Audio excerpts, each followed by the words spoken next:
যখনই কোনো কিছু ভালোর জন্য উদ্যোগ করি, তখনই আমার সাথে অনেকটা খারাপ হয়ে যায়। তো সেই খারাপটা নিয়েও কিন্তু আমি চলতে শিখে গেছি। আর আজকের ডেটটা হলো 13ই জুলাই। শিলিগুড়ি তোমার রাজদরবারে আমাদের একটা কন্টেন্ট ক্রিয়েটারদের মিলন মেলার উপস্থাপন করা হয়েছিল। তো সেখানেই আমি আর কি বেরিয়ে পড়েছিলাম, কিন্তু ভাবিনি যে দিনটা আমার এতটাই খারাপ যাবে। এত সুন্দর একটা দিনকে আমি এতটা খারাপভাবে শুরু করব, সেটা আমি কোনোদিনও ভাবিনি, স্বপ্নেও ভাবিনি। এই ভাবাটার জন্যই আমার হয়তো মুডটা এতটাই অফ তোমরা দেখতে পাচ্ছ। আমার মনে কোনো রকম খুশি নেই, না মনে কোনো আনন্দ ছিল। আমি এতটাই এক্সাইটেডমেন্ট ছিলাম আজকের এই মিলন মেলাটার জন্য, কিন্তু সেই মিলন মেলাটার জন্য এতটা যখন আমি খুশি ছিলাম, তো সেই খুশিটা কিন্তু আমার এক মুহূর্তে মাটি হয়ে গেছিলো। আসলে সকালবেলা ঘুম থেকে উঠে যাওয়ার পরে স্নান পুজো সব কমপ্লিট করে হালকা করে কিছু খেয়ে আমরা কিন্তু বেরিয়ে পড়েছিলাম। আর তোমরা তো বুঝতেই পারো, হলদিবাড়িতে শিলিগুড়ি অনেকটাই দূরে। তো মাম্মামকে আমি বাড়িতে রেখে এসেছিলাম। দিনটা ছিল রবিবার, তোমাদের দাদাভাইও তখন আমাদেরকে বাড়িতে নিতে গেছিলো।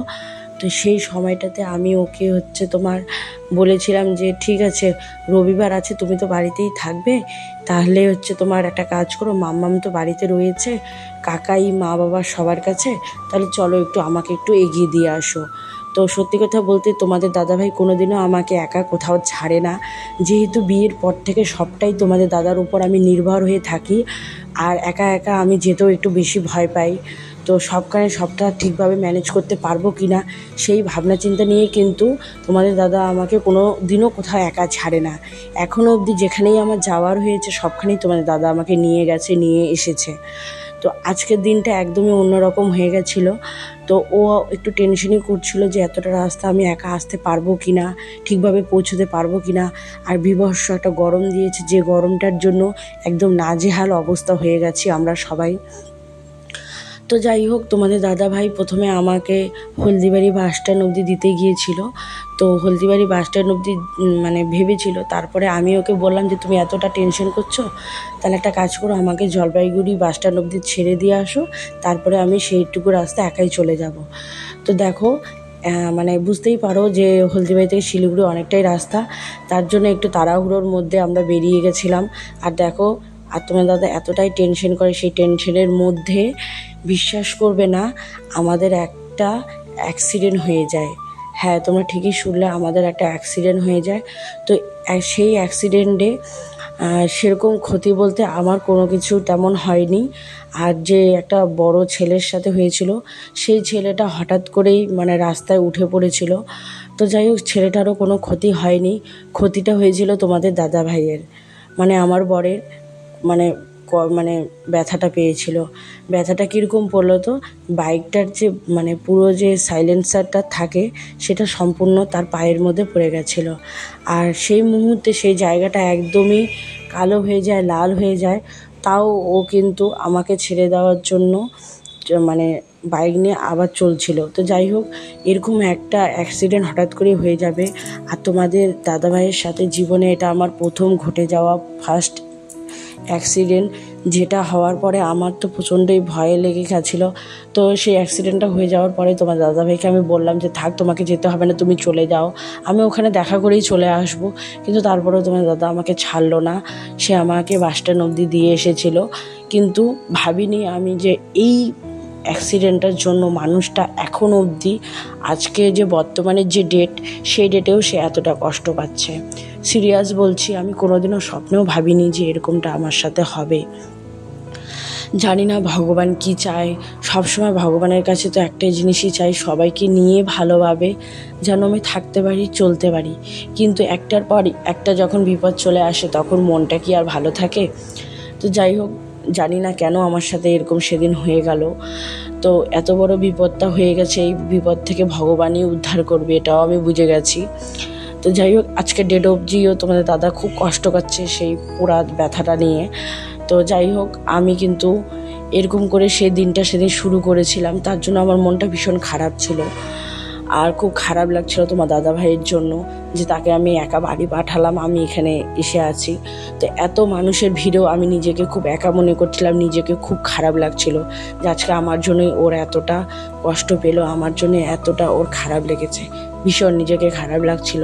কিন্তু কিছু করার নেই, ভগবান যা করে মঙ্গলের জন্য করে। একটু খারাপ দিক থাকলে একটা ভালো দিকও ঠিক ভগবানই করে দেবে, তাই না?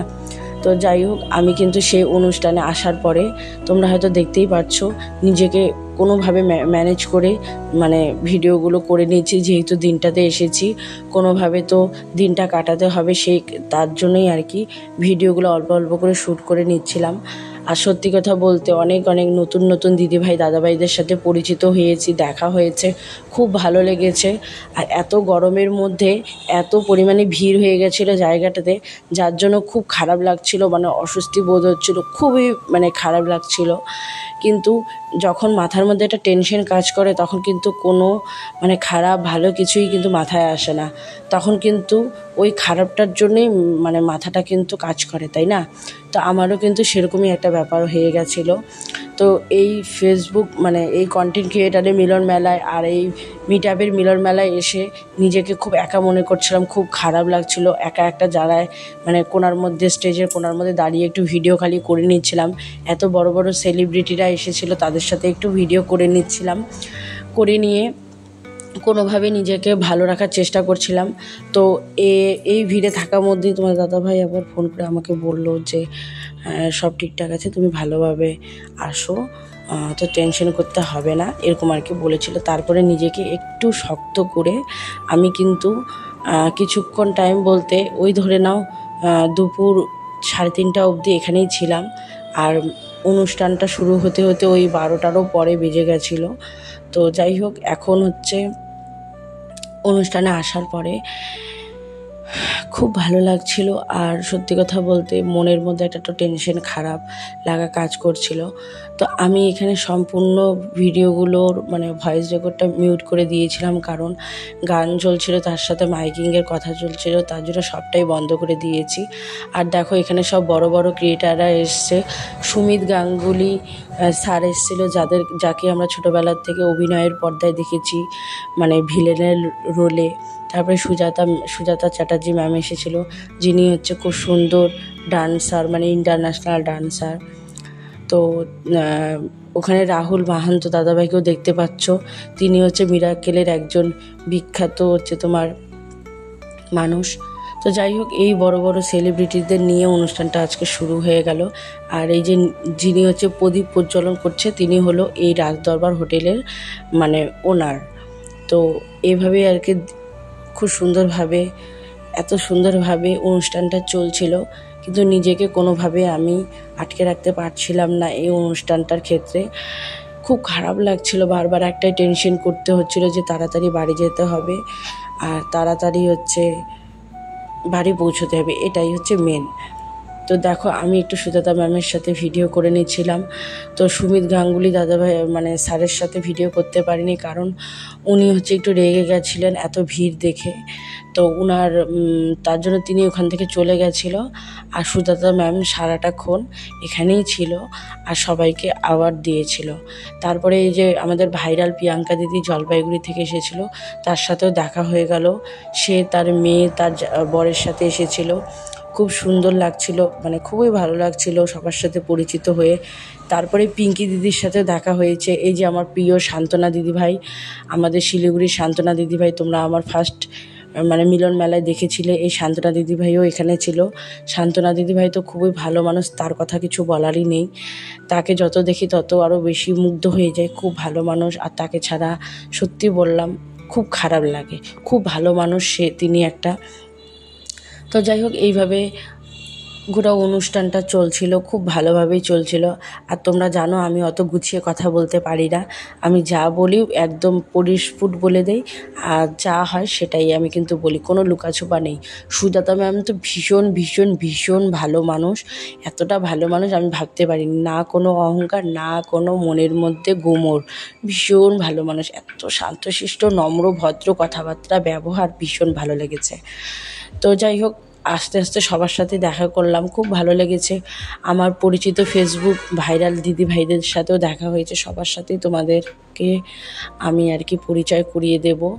তো দেখো এখানে আমি সবার কথাগুলো মিউট করে রেখেছি, কারণ হচ্ছে এত চিল্লা হাল্লার মধ্যে কথাগুলো ঠিকভাবে শোনা যাচ্ছিল না, তাই আর কি বন্ধ করে রেখেছি। তো তোমরা কষ্ট করে দেখবে, আশা করি তোমাদেরকে খুব ভালো লাগবে। আজকে যখন এই ভিডিওগুলো মানে এডিট করে ব্লগটা তৈরি করছি, মানে আজকেও আমার এতটা নিজেকে খারাপ লাগছিল। সত্যি আমি খুব স্বার্থপর, তাই না বন্ধুরা? আমি কিন্তু ভীষণ স্বার্থপর। নিজের স্বার্থসিদ্ধির জন্য আজকে আমার বরের আমার জন্যে পায়ে ব্যথা পেল, সে কষ্ট পাচ্ছে। আমি কিন্তু সত্যি স্বার্থপর, কিন্তু এতটা স্বার্থপর হয়েও আমি নিজেকে বোঝাতে পারছি না আমি কি করব, ভেবে পাচ্ছি না। সিরিয়াস, সেদিন আমি তোমাদের দাদাভাইকে একটা কথাই বলেছিলাম, আমার জন্য এরকমটা হয়ে গেল। মানে খুব খারাপ লাগছিল যখনও ওই দিনটার কথা চিন্তা করি, ভীষণ খারাপ লাগে। কিন্তু কি করব বলো, আমি কি করতে পারি এখন বলো? আমার তো কিছু করার নেই। আমি তো সবসময় সবাইকে নিয়ে ভালোভাবে আদর করে যত্নে চলতে চাই, যাতে কারোর কোনো ক্ষতি না হয়, কারোর কোনো সমস্যা না হয়, সবাই যাতে ভালোভাবে চলতে পারে। এই জন্যই তো আমি নিজেকে এতটা মানে নিজেকে শক্ত করতে পারি যে আমি সবাইকে ভালোবাসা আদর যত্ন দিয়ে এগিয়ে রাখতে পারি আর ভালোবাসা দিয়ে রাখতে পারি।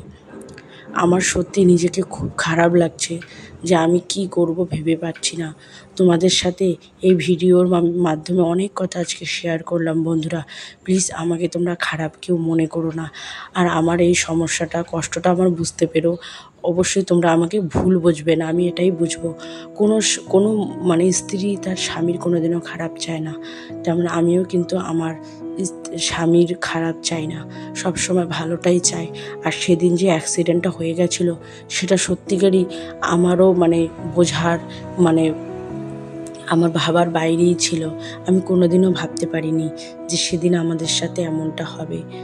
সিরিয়াস বলছি, যদি সেরকম সেদিন হতো তাহলে হয়তো আমি তোমাদের দাদাভাইকে বলতামই না আমার সাথে যাওয়ার কথা, হয়তো আমি একাই চলে যেতাম, নইলে বা যেতামই না। কিন্তু কি বলো তো, অ্যাক্সিডেন্ট ওটা তো না বলেই হয়ে যায়, বিপদ তো না বলেই হয়, কোনো সময় তো জেনে শুনে কিছুই হয় না, তেমন কিন্তু ব্যাপারটা আমার সাথে হয়ে গেছে। প্লিজ বন্ধুরা, প্লিজ আমাকে খারাপ তোমরা কেউ মনে করো না। সব সময় সবাইকে ভালোবেসে নিয়ে চলতে চাই, কোনোদিনও ভাবিনি যে সেদিন আমার সাথে এমনটা হয়ে যাবে। তো এই ভিডিওতে সেদিনকার কোনো কথা তেমন আর বলছি না, খুব খারাপ লাগছে নিজেকে।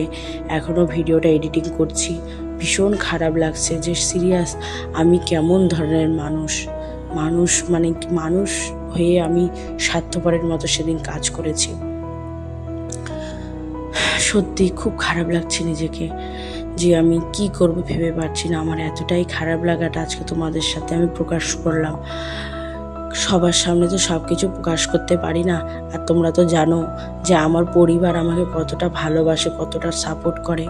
তো আমার পরিবারের সামনে কোনোদিনও আমি ভাবতে পারিনি যে আমি এত কিছু হয়ে যাবে, আর আমার পরিবারের সামনে আমি কোনোদিনও কোনো খারাপটা সেরকমভাবে আমার মন খারাপটা তুলে ধরতে পারি না, কারণ তারা আমার খারাপ দেখতে পারে না, সবসময় আমাকে হাসি খুশি আর ভালো দেখতে চায়। তো যাই হোক, সেদিনকার এই কথাগুলো আর ভিডিওগুলো আজকে তোমাদের সামনে আমি তুলে ধরলাম বন্ধুরা। প্লিজ তোমরা কেউ আমাকে ভুল বুঝবে না, খারাপ মনে করো না, শুধু আমার পাশে থেকো, সাথে থেকো, এতটাই বলবো। কিন্তু একটা কথাই বলবো যে মানুষের কিন্তু শিক্ষা হয় শিখেই, তাই না? শিখেই কিন্তু শিক্ষা হয়, তেমন কিন্তু ব্যাপারটা আমার সাথেও হয়েছে, যে আমি শিক্ষা পেয়েছি জন্যেই কিন্তু শিখছি। আর জীবনে হয়তো আগামীতে হয়তো অনেক কিছু শিখতে পারবো, জানতে পারবো, যেটা আমি কোনোদিনও জানিও নি, শিখিও নি, তাই না? তো যাই হোক, সেদিন মিট আপে যাওয়ার পরে অনেক ভালো মন্দ মানুষের সাথে দেখা হয়েছে, খুব ভালো লেগেছিল। দিনটা ওইভাবেই কেটেছিল, মন খারাপ নিয়ে, আর অনেকটা গরমের মধ্যে, ব্যস্ততার মধ্যে, আর অনেকটা চাপের মধ্যে। তো যাই হোক, আমি সেদিন বেশিক্ষণ একদমই ছিলাম না, ওই ধরে নাও 3টার কাছাকাছি ছিলাম। তারপরে আমাকে আওয়ার দেওয়ার পরে আমি কিন্তু সেখান থেকে বেরিয়ে বাসে উঠে একদম বাড়ি চলে এসেছিলাম। বাড়ি যেতে যেতে আমার 7টা প্রায় বেজে গেছিলো, কারণ বুঝতেই পারো হলদিবাড়ি আর শিলিগুড়ির রাস্তাটা কীরকম ধরনের। তো এখানে অনুষ্ঠান শুরু হয়ে গেছিলো, অনুষ্ঠান শুরু হয়ে গেছিলো আর সবাইকে অ্যাওয়ার্ড দিচ্ছিল, পুরস্কৃত করছিল, সম্মান করছিল। তো সবাইকে করার পরে আমি বলেছিলাম বারবার করে ওখানকার দিদিদেরকে, দিদি ভাইদের, যে আমারটা তাড়াতাড়ি করে দিতে, যেহেতু আমার বাচ্চাকে আমি বাড়িতে রেখে এসেছি। সত্যি কথা বলবো, আমার সন্তানের চেয়ে সেদিন আমার স্বামীর জন্য এতটাই খারাপ লাগছিল, হাজব্যান্ডের জন্য, যেটা আমি তোমাদেরকে বলে বোঝাতে পারবো না।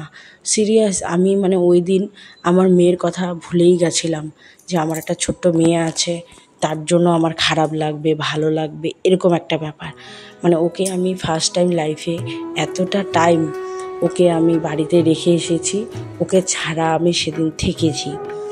কিন্তু সেই মানে মাম্মামকে রেখে যে সারাদিন সেদিন ছিলাম, কিন্তু সেটা আমি একমাত্র তোমাদের দাদার জন্যই ভুলে গেছি। তোমাদের দাদার যে সেই সমস্যাটা, সেটার জন্য, টেনশনের জন্য, অ্যাক্সিডেন্টটার জন্য মেয়েটার কথাও ভুলে গেছিলাম। মানে এরকম টেনশনের মধ্যে ছিলাম। তো যাই হোক, ভগবানের আশীর্বাদে তোমাদের দাদাভাই এখন অনেকটা ভালো আছে, সুস্থ আছে। কিন্তু কষ্ট তো ওরও মধ্যে হচ্ছে, ব্যথাও অনুভব হচ্ছে, কিন্তু বুঝতে কম দেয়। ছেলে মানুষ তো, তোমরা তো জানো, পুরুষ মানুষরা কষ্ট আর ব্যথা আর তোমার এগুলো একটু কমই অনুভব করতে মানে চায়। আমাদের মহিলাদের মতো না, একটুতেই মানে চিৎকার চেঁচামেচি, ব্যথা অনুভব করলে মানে চিৎকার চেঁচামেচি করতে থাকবে। আর ছেলেরা তো এরকমই, যে চুপচাপ থেকে ব্যথা অনুভব, কষ্ট সবটা কিন্তু মুখ বুজে সহ্য করে। তেমনটাই তোমাদের দাদাভাই। তো যাই হোক, সেদিনকার দিনটা এইভাবেই আমার কেটে গেছিলো। অনেকটা খারাপ লাগা, অনেকটা মুড অফ, অনেকটা যন্ত্রণা, অনেকটা টেনশন, অনেকটা চাপ, এভাবেই সেদিনকার দিনগুলো কেটে গেছে। আর অনেক অনেক ভাইরাল দিদিভাইদের, দাদাভাইদের সাথে দেখা হয়েছিল। সত্যি খুব ভালো লেগেছে তাদের সাথে। তাদেরকে দেখার পরে আমার মনটা অনেক খুশি হয়ে গেছিলো। পরে দেখো লাস্টের দিকে সব দিদিভাই দাদাভাইদের সাথে একটু ছবি আর একটু ভিডিও নিয়ে নিয়েছিলাম। তো এগুলো করার পরেই কিন্তু আমি বাড়ির দিকে চলে এসেছিলাম, কারণ অনেকটা বেজে গেছে। আর আমি বাস ধরতে পারবো কি না, ট্রেন ধরতে পারবো কি না, যেহেতু একাই গিয়েছিলাম, তো সেই জন্যই কিন্তু আমি তাড়াতাড়ি চলে এসেছিলাম, দেরি করিনি। আরও যদি হয়তো দেরি করতাম তাহলে হয়তো সেদিন অনেকটাই রাত হয়ে যেত। তো আমি ওখানকার দাদাভাই দিদিভাইদেরকে বলে একটু তাড়াতাড়ি করে নিয়েছিলাম, আমার সমস্যার কথা তাদেরকে জানিয়ে তাড়াতাড়ি করে বাড়ি চলে এসেছিলাম। তো আশা করি তোমাদেরকে খুব ভালো লাগবে ভিডিওটা, তোমরা একটু দেখবে। আর প্লিজ বন্ধুরা, আমাকে স্বার্থপর ভাববে না, আমাকে ভুল বুঝবে না, এটাই বলবো তোমাদের কাছে। সবসময় তোমাদের পাশে থাকি, সাপোর্ট করার চেষ্টা করি, আগামী দিনেও করব। খালি তোমরা আমার পাশে থাকবে, আমাকে ভুল বুঝবে না, আর অনেক অনেক ভালোবাসা দিও, এটাই বলবো। তো এই যে আজকের এই সম্মান, ভালোবাসাটা সবটাই কিন্তু তোমাদের জন্যই আমার সম্ভব হয়েছে। তোমরা এভাবেই আমার পাশে থেকো, সাথে থেকো। তো অনেক সকাল থেকে খারাপ মানে লাগা হয়ে গেছিলো।